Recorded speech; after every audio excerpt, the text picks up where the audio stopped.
Mesdames, Messieurs, bonsoir. Bienvenue dans notre quatrième épisode de Homecare Santé Plus à les plateformes de l'Overseas Medical Care Assistance Limited et de l'Overseas Medical Care Assistance Foundation.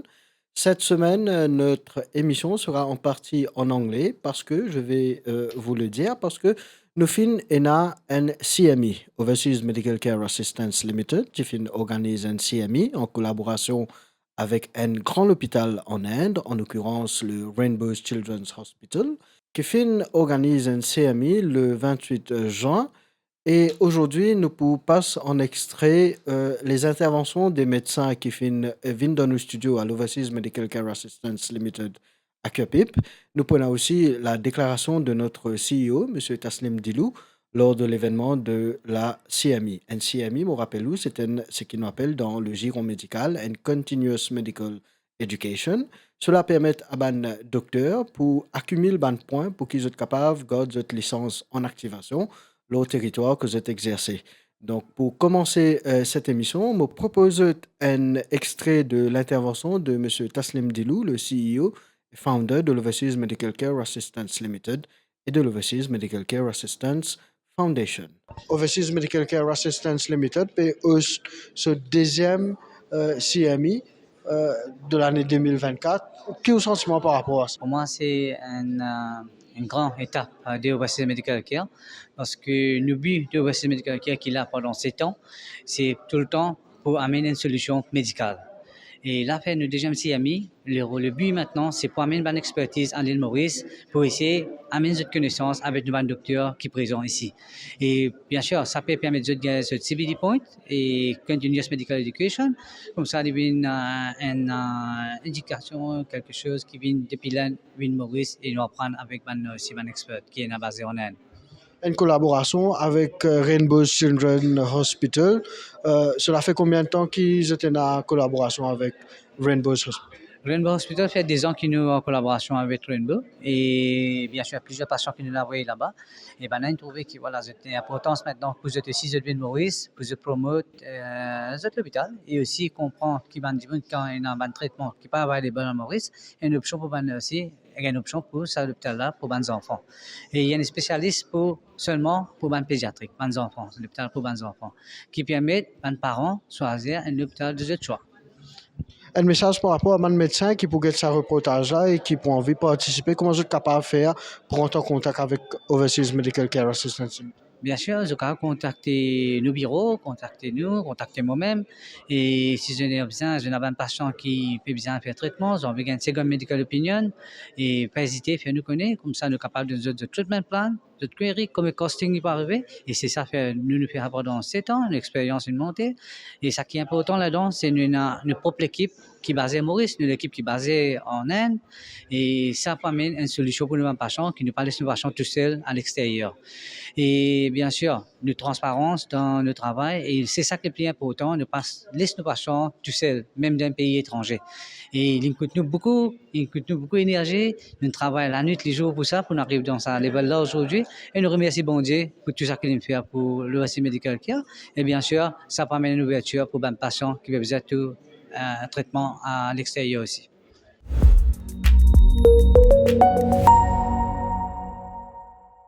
Chers internautes, si vous pouvez rejoindre l'émission à l'instant, je rappelle qu'il y a le quatrième épisode de Homecare Santé Plus. Voilà déjà 4 semaines qui nous diffuse 4 émissions différentes ou capable visite page Homecare Santé Plus, page Overseas Medical Care Assistance Limited et page Overseas Medical Care Assistance Foundation pour capable get un nouvel épisode hebdomadaire qui nous tirait toutes les semaines. Dans cette partie de l'émission, nous pouvons accueillir en studio à Cupip à l'Overseas Medical Care Assistance Limited, le studio de Homecare Santé Plus.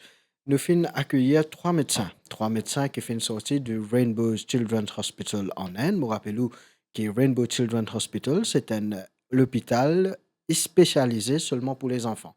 Donc, tout le care en pédiatrie et aussi en chirurgie, il est offert là-bas, uniquement pour les enfants. Donc, on avait les médecins Dr Shweta Nathani Bakhrou, le Dr Nandani Azarika et le Dr Kokula Pranit, tous des spécialistes dans leur domaine qui ont répondu à quelques de nos questions. Je rappelle ban internet qui ça m'a réponse là en anglais. et qu'il y en a un côté assez technique, je propose un petit montage signé Niraj Mangri. The commonest cancer in children we see is leukemia, the blood cancer. And after that, second common is the brain tumors, then followed by lymphoma, where you see the big lymph nodes coming here. And then we have some abdominal tumors, like we call it neuroblastoma, then renal tumor, the kidney tumors called Wilms tumor, and then bone tumors. So these are some of the common tumors we see. But besides that, if there any organ can be involved, like even the liver tumors, liver cancer. It's different from adult liver cancer, which is called hepatoblastoma. Then even in very small 1-year-old child also we might get tumors in the eyes called retinoblastoma. So any type of organ can be involved with cancer in children. And some cancers we see in very small children, like below 5 years of age. Some cancers are more common, like retinoblastoma, neuroblastoma, Wilms tumor. These are common in small children. Whereas you have lymphomas, Hodgkin's lymphomas or bone tumors, which are more common in older children. See, the commonest, because as I said, commonest cancer in children is blood cancer. So the main presentation of blood cancer is fever. Like the child will have fever almost for 2 to 3 weeks, like that. So fever is very common in children. It doesn't mean that every children will have cancer, but if the fever is persisting for almost 2 to more than 2 weeks or 3 weeks, like that, and we are not able to find any other cause for the fever, like infections or what are the common causes, no? And it is continuing, fever is continuing. We call pyrexia of unknown origin, PUO. If it is there, then we should think it could be related to blood cancer also. That is one commonest symptom, long duration fever. The next comes if you have bleeding from the gums or any black spots in the skin or red piticky spots. No, these are because of the leukemia, low platelets count. That is one thing.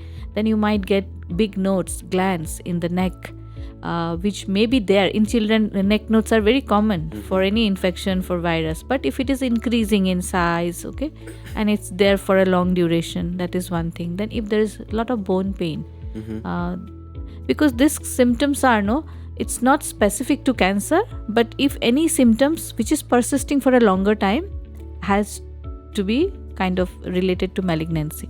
Then for brain tumors, there may be some headache, continuous headache. There can be vomiting, early morning vomiting. Patient might get fits. Okay, sometimes there's a squint also, and then difficulty in walking. So these are common for other problems also of the brain. But then if it's not getting control with normal medications, then we should think that these are the symptoms for cancer. Then for abdominal tumors, if very small babies cannot tell anything. When the mother, most of the time what happens, when the mother is changing clothes, they will notice that abdomen is distended, bloated. So they go to the pediatrician, then pediatrician, if they palpate and feel that something is there, or liver is enlarged, spleen enlarged, or some mass is there, they should ask for an ultrasonography so that we can detect something there. So these are not specific symptoms, I say, but more or less similar symptoms with other diseases, but if they are continuous or persisting or increasing things so then we should suspect. Is childhood cancer curable? Yes, it's the best thing for pediatric cancer is that more than 80% can be curable. And especially blood cancer, there is one type called B-cell acute lymphoblastic leukemia, ALL, which is the commonest type we see between 2 to 10 years of age group, and a very good outcome of that. Almost in our center we have almost 90% success rate for those patients. They do very well. Even for Hodgkin's lymphoma, Wilms tumor, almost more than 90% success rate. To have this so early diagnosis and good treatment with good supportive care, you can have a very good outcome for pediatric cancer. What are the treatments options available in Rainbow's Children's Hospital? Yeah, we have like for pediatric cancer, as I said, the most of them are chemotherapy sensitive. So chemotherapy, it is a medical treatment where we give medicines through intravenous, like through the veins. It's mixed in the saline and give it through veins. So I said more than 90% of pediatric cancer are chemotherapy sensitive. They will respond to chemotherapy. Along with some tumors like abdominal tumors, you need to have surgery also. You first give chemotherapy, reduce the tumor size, and then remove it by surgery. So we have a very good surgical team also. And only few tumors like brain tumors and some very advanced stage abdominal tumors will need radiation therapy. Radiation therapy is very limited in pediatric cancer. So majority will have chemotherapy and targeted therapy also, like immunotherapy also we use nowadays for some of the cases. And another treatment is a bone marrow transplant. Like as I said, almost more than 80% will have very good outcome only with this available treatment like chemotherapy, surgery, all these things. But maybe that 15-20% will need bone marrow transplant. What is bone marrow transplant So actually? it is also a kind of medical treatment. Bone marrow, what it is the bone marrow? Bone marrow is like inside our bone there is a marrow. Bone marrow is there where our cells are produced. Okay, that's a factory for our blood cells. It is produced there. So if there is, we have a stem cell there, like a mother. If it's a child, small baby, it grows to an adult. Like a stem cell is a very mother child. Cell is there. Okay, from the stem cells, everything originates. So from the bone marrow, what we do, we collect the stem cells from a donor. Like it's a healthy donor, which can be a sibling. Mostly siblings are preferable. Siblings or can be a parent also. Then those stem cells are collected from the bone marrow, and those stem cells are given to the patient. So we replace the patient's bone marrow with the healthy donor's bone marrow, so that the whatever disease, abnormal, like for blood cancer, whole stem cells are replaced by a healthy donor. So you grow new cells in your body.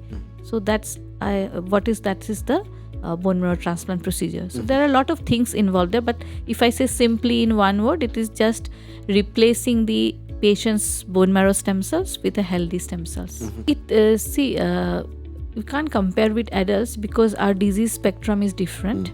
So in children, it depends on what kind of disease you are dealing with. If it is like your benign conditions, like bone marrow transplant is done not only for cancer, even for some non-cancer blood problems like thalassemias, aplastic anemia, which are not cancerous, but they have a congenital issue, not forming the blood properly or blood getting destroyed easily. So then sickle cell anemias. So these are conditions where bone marrow transplant is the only curative option. You don't have any other proper treatment for that. So there is a good outcome. For thalassemias, almost 90% success rate. And it also depends on at what age you are doing, how is the patient's initial condition before transplant. Even for leukemias, I say if we do a proper timing transplant at proper time when there is for blood cancers, as I said, mostly treatment is normal chemotherapy. But some patients have very high risk features. Then we know that they are going to relapse. The disease might come back soon, or they do not respond to the initial treatment, or their disease have come back. So these are the candidates where bone marrow transplant will help. So in those patients, success rate, I would say yes, it is also almost 80% success rate for malignancies, for cancers. But it depends on what kind of patients you are taking, how serious is the condition when the patient comes to you. So these multiple factors depends on the success rate. Yeah, thank you for having me here. Thank you, Omka. So pediatric cardiology deals with the children who are suffering with the heart disease. So most of the time, these are the heart diseases with the child who is going to born with. So 1% of children who are born on this earth will have the heart disease. It is that common incident. So 1 out of 100 may suffer from congenital heart defects. So either they may have holes in the heart, they may be blue, there can be blocks in the pipe, and there can be unequal formation of the heart. Sometimes it's a simple problem, sometimes it's a very complex disease. So with the advancement of technology and skills with the cardiologists and surgeons now, we can identify them very early in life and we can treat them appropriately. Suppose there is a hole in the heart, it can be dealt with. Either we can close it with surgery, open heart surgery, or we can close it with the button method where open heart surgery is not required. That is a very, very simple method, and it has proven its efficiency, and the child can be discharged very next day after the procedure itself. So overall, it has developed a lot, and lot of children with heart problem now can be treated very well, and they can resume to their daily activities very soon after the procedure. There are few symptoms or red flag signs which a pediatrician may suspect that there can be a heart problem. Like there can be a fast breathing, the child is unable to feed, and mother notices that while feeding the child is having lot of sweating and is not able to feed continuously for 10 to 15 minutes. So baby would feed, stop feeding, and then have very rapid breathing, and again because of hunger baby may cry, so which is typically called as suck, rest, suck cycle.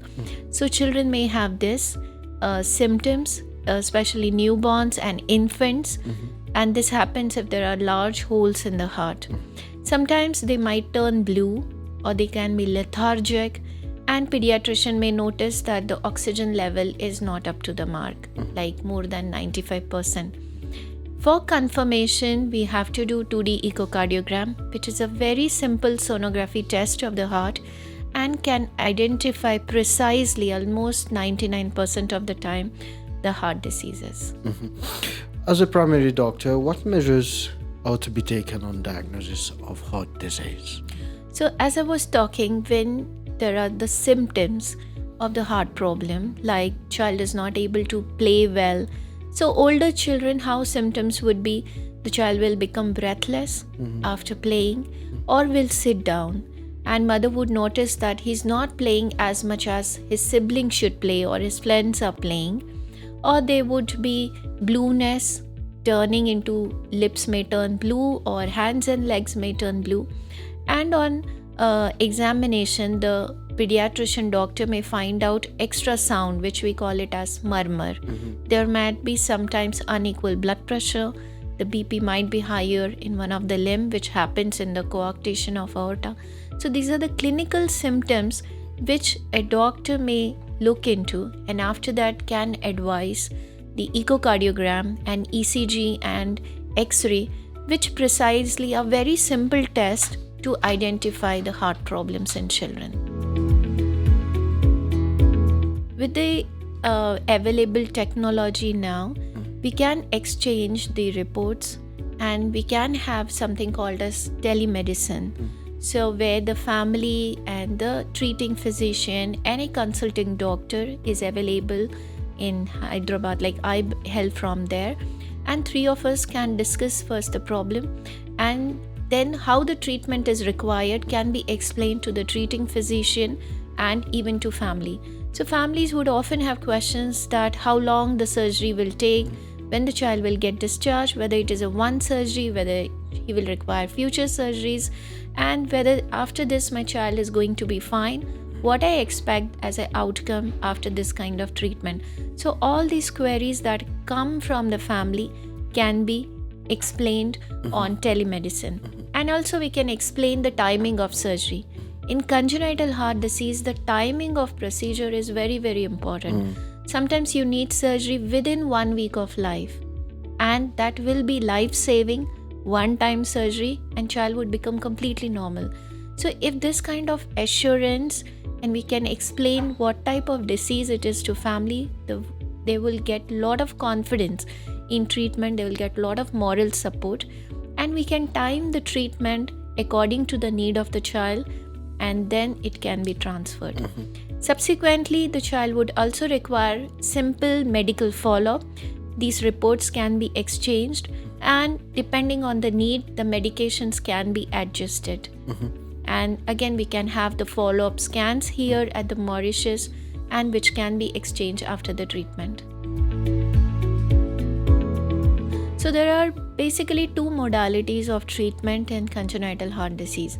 One helps with the transcatheter solutions, where you take the axis of the leg which goes directly to heart, and another one is open heart surgery. So first I'll explain you about the transcatheter solutions, where if there is a hole in a heart or there is an extra pipe, or if there are blocks in the heart, suppose there is a pulmonary stenosis, there is a aortic stenosis, there is a coarctation of aorta. So these are few of the very important blocks which needs to be treated. So for all these conditions, you really don't need open heart surgery. So the holes can be treated with the umbrella shaped device, and you can take the assembly inside the heart and you fix up that hole, and everything else would come out, the umbrella would stay. And gradually over the period of 2 to 3 months, there would be skin formation inside the heart, and then child would be very much normal. So these children recover very fast and they can go back to their country within a week itself. They really don't need a longer follow-up. They just need follow-up for a couple of months, and then 6 months to 1 year they can have the echocardiogram test. The second part is open heart surgery. This is needed where the complex surgeries are needed, the complex malformation of there is in the heart. For example, the pipes are reversed, the veins are not coming properly, or the heart is not well formed, or there are more than one defects, like there is a hole, there is a block, the pipes are coming differently. So again, these all things can be completely fixed up almost 70 to 80% of the time. Where the heart is not properly formed at all, where one room is small, other room is big, and things like that, there we do palliative surgery, which is called as Fontan surgery or total cavopulmonary connection. So again, they give lot of symptomatic relief to the patient. They can resume to their daily activities. So I would like to explain through this that lot of heart surgeries either will have definitive correction or they may have palliative correction. And the aim of surgeries would be to give as much as possible normal quality of life.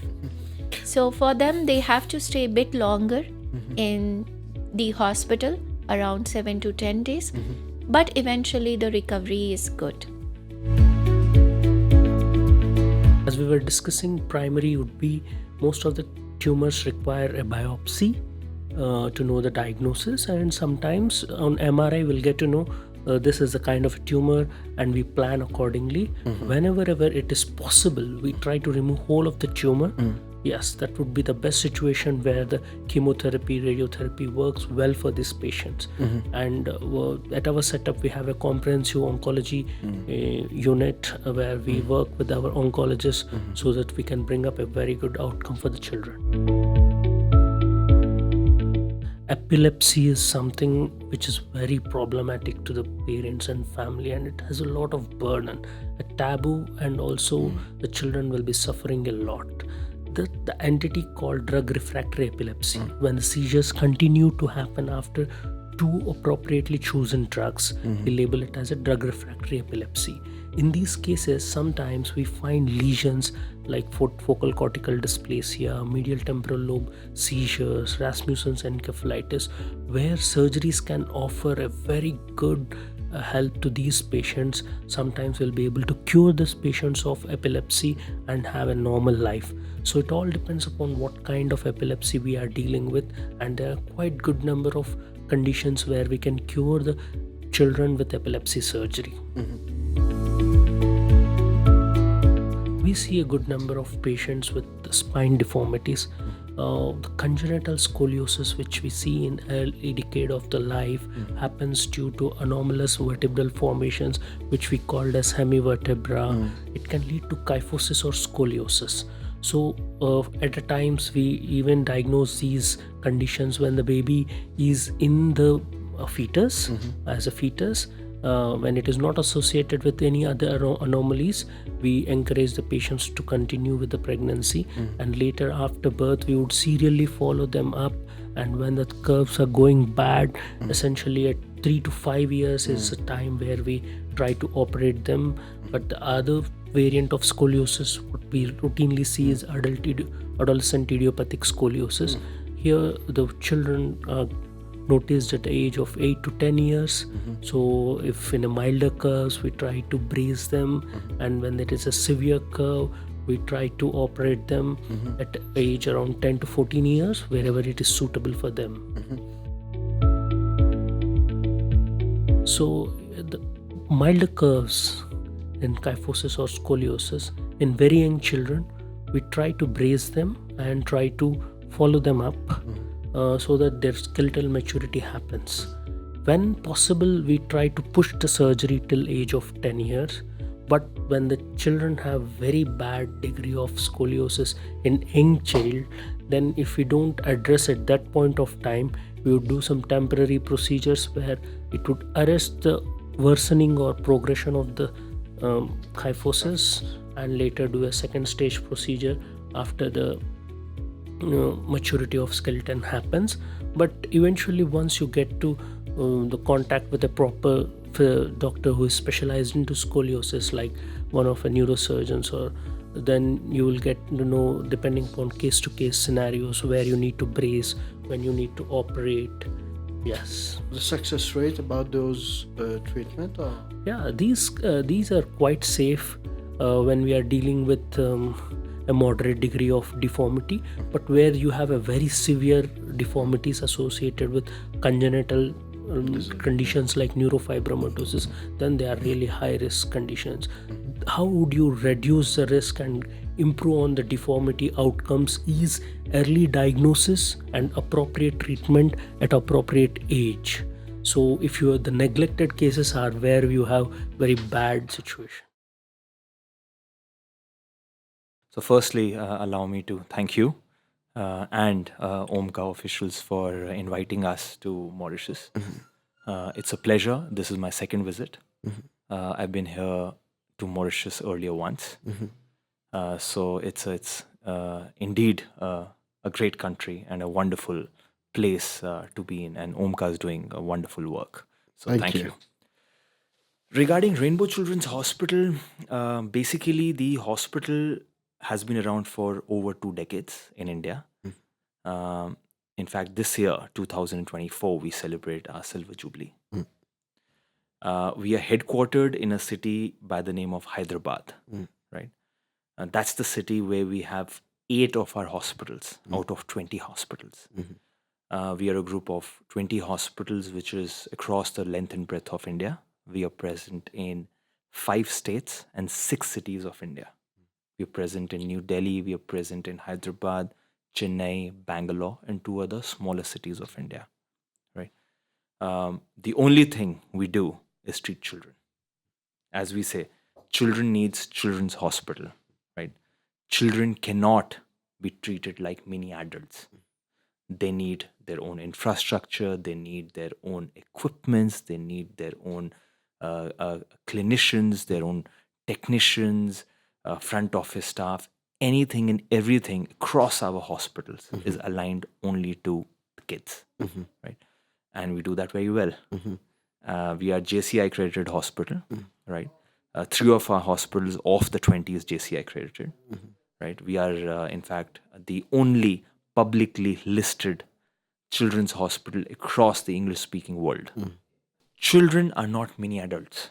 Therefore, they need the proper attention, right? They need the right infrastructure.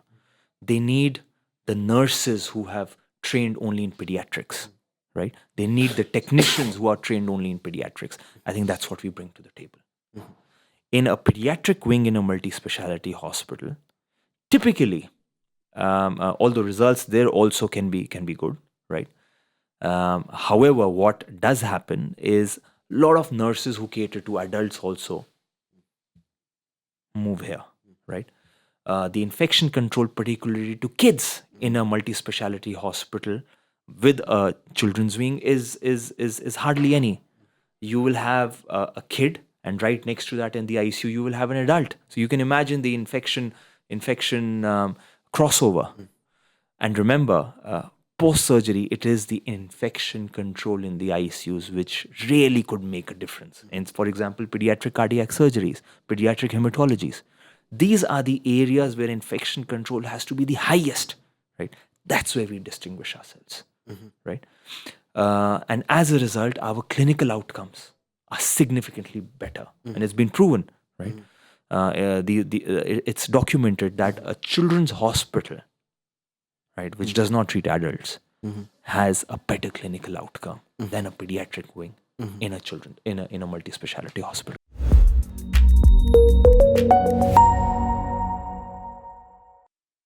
Chers internautes, si vous pouvez rejoindre l'émission à l'instant, nous sommes dans la dernière partie de l'émission. Nous consacrons cette partie de l'émission-là à une success story. Une patient, en septembre 2023, l'étape la peau de Omka Foundation. Patient Denia Noudine Ali, qui peut besoin une intervention chirurgicale qui nécessite une somme dans les environs de 500 000 roupies pour lui. Les types à faire ce qu'on appelle un cervical stabilization with decompression. Au niveau de ce licou, tu as ce spine qui est compressé, tu peux compresser ce nerve et tu dans beaucoup de douleur. Tu peux souffrir comme on est capable de trouver à l'écran les images qui peuvent défiler. Pendant la semaine, Levin rend une visite à Overseas Medical Care Assistance Foundation. Les staffs et tout le monde au bureau pas fin reconnaître patient Denia. Qui fait dernière fois que je t'y trouve patient Denia, parce que Denia t'y alité et les tibisa est medically airlifted, low and stretcher. Et dans la semaine, les morts les rentrent au bureau, les passent la porte, personne pas fin reconnaître lui. Nous fin profite l'occasion pour faire une vidéo testimonial. Moi les sous sa success story là, signé Niraj Mangri et Zahir Piabakas. Vraiment, si man qui a des difficultés, puis une vie en patience, par le bon Dieu, par le là, tout guéri, pareil comme moi. Pareil comme moi. Mais c'est vous avez persévéré. Oui, c'est trop formidable, très formidable, très formidable. Ça me remercie beaucoup. Ça me remercie beaucoup.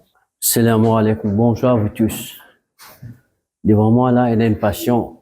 Moi, je le connais, il est bien malade, sur le stretcher, sur le voyage. Il a suivi ce traitement ailleurs. Et aujourd'hui, il fait une dérangée, il fait une venir. Il fait une bureau, Omka. Là, les temps, il fait une venir, il fait une marche, il fait une venir. Alors, ça peut montrer le public en général comment nous pouvons aider un patient de toutes sortes de façons pour ce patient de gagner de la santé. Mesdames et messieurs, bonjour et assalamu alaikum wa rahmatullahi wa barakatuh. Aujourd'hui, maintenant avec moi, patient Denia Noureddine. Ce patient-là était à faire un traitement en septembre 2023. Aujourd'hui, patient fait une marche, fait une bienvenue au bureau. C'est une fierté pour nous et à toute la population qui fait contribuer pour aider ce patient-là. Et pour le haut d'Allah, patient ici voyage par stretcher. Il a fait un accident en 2023 quand il était paralysé complètement. Quand les cours pas se bouger du tout. Et ici, à Maurice de Tidjali, qui c'est l'opération pour 50% seulement. Quand on dit 50% seulement, définitivement, c'est un stress pour la famille. Et nous finissons prendre la responsabilité pour envoyer à Mumbai, en Inde. Nous finissons amener en stretcher. Nous finissons amener en Mumbai, à l'hôpital de Fortis. Nous finissons faire traitement pendant 1 mois là-bas. Et aujourd'hui, comment on peut trouver, patient même une dérangée, une marche, et sur la santé, un retour à normal. Pour nous, c'est ça qui est une mission. Un patient qui patine à l'espoir et financier un problème aussi. Mais avec la population, l'aide de population, aujourd'hui, patient est là, comme une personne normale. Hein? Vous voulez causer un petit peu? Comment, enfin, ça l'état où tu étais là, c'est là seulement madame que tu peux trouver, comment tu peux faire pour, et vous voulez causer un petit peu? Oui. Là-bas, ce qui me rappelle quand on finit faire l'opération, là, on connaît quelque chose d'abord, parce qu'on n'a rien, juste quand on fait l'opération, là, on commence à améliorer, tirer doucement. Et par le là, pour les autres efforts, mais aujourd'hui, on l'a devant eux. Pour tout le monde qui aide moi, par la société de Omka, on remercie surtout nos gens là qui protègent. Et toujours, l'équipe Maurice, là, tu es beaucoup Alhamdulillah. Oui, alhamdulillah. Bien faire quelque chose. Là-bas, nous, l'équipement qui est tout seul à aucun moment. Non, non. Pour nous, l'important, c'est, oui, le moment difficile, c'était dans l'hôpital. Oui, ça oui. Ça oui. Mais l'importance, c'est patient là aujourd'hui, après quelques mois, sur la vie normale. On ne peut pas dire que une sortie de ce moment difficile-là, il peut pas vivre une vie normale. Oui. Pour nous, c'est ça qui compte. Hein? Pareil comme un patient de lien, il y a la liste de patients, il y a une centaine de patients qui viennent en Wayland, activiser support. Et voilà, c'est voilà qu'on a fondation qui nous fait créer ça. Pour qui? Un patient qui fait la solution, nous donne une solution. Ah, c'est là, bien difficile. Bien difficile. Pas de corps, même qui pour là. Pas au-delà là, mais nous là. Pas de corps. 50% ici. Et si pas disons que mon travail, ma famille, pas dans zone des côtés société au cas, mais pas seulement une personne qui n'est nous, mais pas de là. Tu bien fait l'hôpital Maurice même. Tu bien fait l'hôpital Maurice même. Je 50%, ça veut dire que... Enfin, moi, pas de problème, mais c'est bon, quand mon travail là-bas, maintenant, une débouté, je prends d'accord pour 50%. Je suis d'accord pour moi dire, faire des bons avec moi, des hauts, et là, je viens vers les autres, vers mon cas, pas de le moyen du tout, moi. Du tout le moyen, moi, oui, c'est trop formidable, très formidable, très formidable. Ça me dit remercie beaucoup, ça remercie beaucoup. Enfin, moi, si man dit qui a des difficultés, mais une vers mon cas, en patience, par le bon Dieu, par le là, tout guéri, pareil comme moi. Pareil comme moi. Mais c'est moi, je me persévérer. Est-ce qu'il y a une confiance dans l'homme qui Alhamdulillah, oui, ça oui. Alhamdulillah, parce que si pas dans les autres, ben, c'est vraiment pas pour là. Moi, je suis bien fait l'hôpital Maurice. Ça dit exactement fait dans ce moi, je suis bien fait l'hôpital Maurice, c'est pas dans les autres. Mais par là, par le courage, moi là, je dis devant le public. Comme à notre habitude, nous dédions une partie de l'émission à un patient qui peut bien passer par l'OMCA Foundation, en l'occurrence le patient Obeid. Je vous laisse en compagnie de Zahir Piabakas, membre de OMCA Foundation, pour expliquer le cas du petit Obeid, âgé de 14 ans. Mesdames et messieurs, je peux faire un appel avec vous concernant le cas de Obeid Nicorai. 2 semaines de cela, nous fait une vidéo appel pour sa petit frère-là, que les plus besoin 1,4 million pour faire ce traitement en ligne. Dans juste 2 semaines, le public, avec la générosité de sa public-là, une générosité incroyable, que nous fait collecter 15% de ce l'argent. Ça finalement nous pris avec nos buts. Mais toujours nous avons un long parcours pour aller. Imaginez-nous ou dans une situation que toute la santé il dépend de la générosité devant les autres. Qui vous fait ça là? Je peux faire une urgent donation appel avec vous. Ou contribution, quand même les 1 rupee. Ça fait une grosse différence. Nous montrer Obeid qu'il n'est pas tout seul de sa bataille là. Le numéro de compte, il peut être affiché à l'écran. 000 450 149 935 000 450 149 935. Ensemble, nous sommes capables de faire une grosse différence. Merci. Au revoir.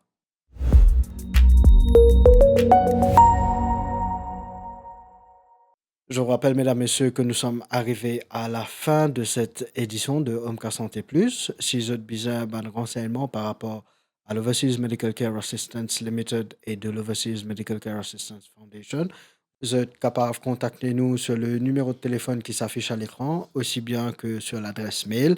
Si vous êtes envie de venir nous au bureau, notre adresse, c'est le Sillicote Anthem Street, Forêtside, Cuapip.